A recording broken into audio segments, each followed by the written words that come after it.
Sa panahon ngayon, maraming Pilipino ang naghahanap ng paraan para dagdagan ang kanilang kita.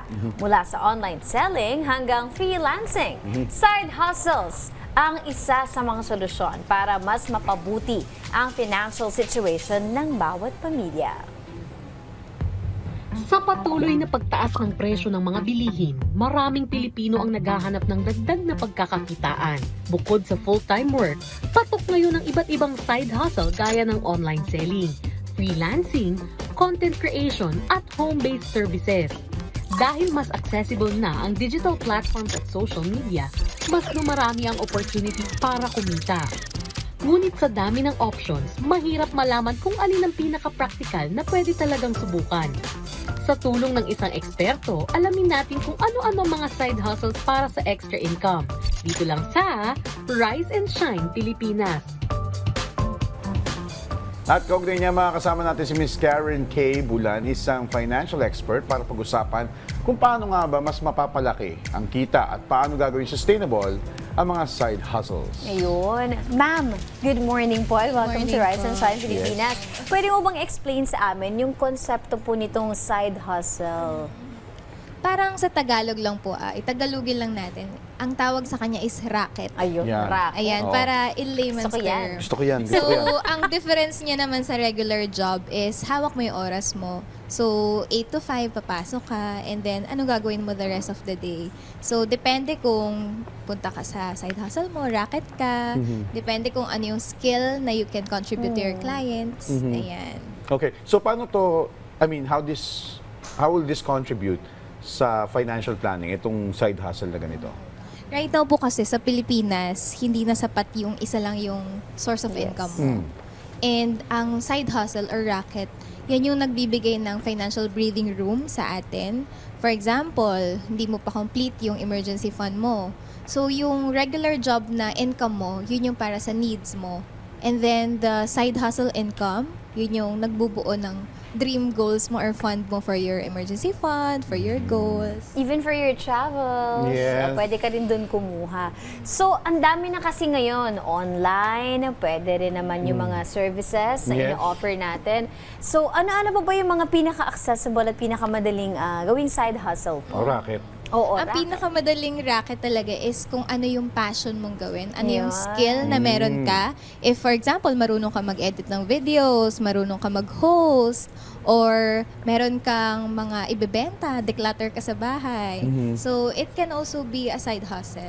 Okay. Well, from your perspective, ano yung mga common mistakes na nagagawa ng karamihan pag kumukuha sila ng racket? Kasi yung iba, mga kilala nagsisimula ko, pa lang. rumakit. So, nangyari, ay, parang mas okay na ako dito. Iniiwanan yung trabaho. Doon sila sa Agad-agad. racket. Oo. So, paano yun? Anong mga... Ayan, ang pinaka-umpisa po, ang pinaka number one mistake talaga is lifestyle creep. Nako. So, Lifestyle creep. grip. Okay. Yes, yung parang pag may extra ka, deserve ko naman to. Ayan. Ayan na yung mga deserve. Teka lang, parang sobrang affected si Joshua. Nasaktan siya. Puro na lang award, reward. Charik. Tapos, Kasi sige, go. ang pinaka-cause naman nun is nababurnout ka. Pagod Sobrang ka. pagod, kaya Okay. mo nasasabi yung Deserve ko to. So, dapat i-balance natin yung regular job natin at yung side hustle. Mag-set lang tayo side hustle ko, 7 to 9 p.m. lang talaga. Wala nang extension to. So, para hindi ka mapagod. So, kailangan magpahinga para hindi ka gumagawa ng ikagagastos mo. At saka alam mo kasi ang hirap ngayon, ang dami na online, pwede ka lang bumili. Oo. One click away, pwede ka nang, order ako ng ganito. Oo. Order. Yeah, anong pwede mo maibigay na tips sa mga ganyan, yung mga ganyan mga impulsive? Sino ba yung mga ganyan? Mga ganyan. Si Joshua, ganyan impulsive eh. Impulsive buyers, alam mo yun na, rumakit nga, tapos dahil alam Napunta nila rin na yung merong napunta rin yung pinang-racket Oo, mo. dahil dun merong sa... extra kita, tapos nagiging impulsive sa mga bagay-bagay. Ano yung dapat na Kapag tinatandaan? ganito, kailangan mong pahirapin yung process ng pag-checkout. For example, tanggalin mo yung credit card mo dun sa online shopping platform para may time ka na, okay, isipin ko muna, ililink ko ba ulit yung card ko dito? para i-check out ko to. So, pahirapin mo yung process ng pag-check out mo kung yun yung pinaka nagiging problem. Eh, paano kung yung mismong platform? I-delete! Gigil na gigil. Uninstall! Saan ka? Sinisend Paano ka kung ba ng, i-check out mo na to. Oo, paano kung yung mismong platform ang nagbibigay? Wala kang card. O, eto, meron kami, hindi ko na masabi tuloy. Meron kaming pay later. Pay later. Ganyan. O, paano yung ganon? Uninstall. Uninstall. Kung wala ka Uninstall mo na talagang yan. Okay. discipline sa sarili, I think uninstall na lang muna. And then, eventually, install mo kapag may kailangan. Ayun. At para naman po Alam sa mo, mga first disiplina timers. talaga yan. Yes. Para naman sa mga first timers na gustong subukan itong side hustle, itong racket, ano yung mga tips o yung mga practical na dapat na paalala na dapat nilang tandaan? First tip is start with what you have. So, wag nating hintayin yung perfect time na, sige, magsa-side hustle ako pag may bago na computer. Ayan, Or oo. next time na pag may camera na ako, mag-content creator naman Okay. ako. So, start with what you have. Many content creators, nag-start camera lang ng phone nila.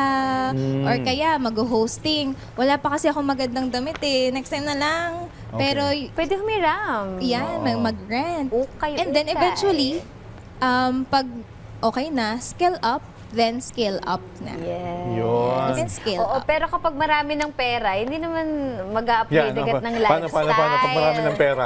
Yan, paano? Ano ba yan? Hindi, dapat din nag-upgrade ang lifestyle agad-agad. Yun, Oo, okay. dapat ano pa rin, kung ano yung kaya mo naman na ngayong gawin, or like yung mga dating disiplina tayo, baka naman sobra-sobra naman. Oo. Porket kaya ko na, bilhin ko to. Oo, ganon. Yan na. On that note, maraming salamat po Thank you sa mga po. advice po sa amin, Miss Karen Thank you, K. Miss Karen. Bulan. Thank you po.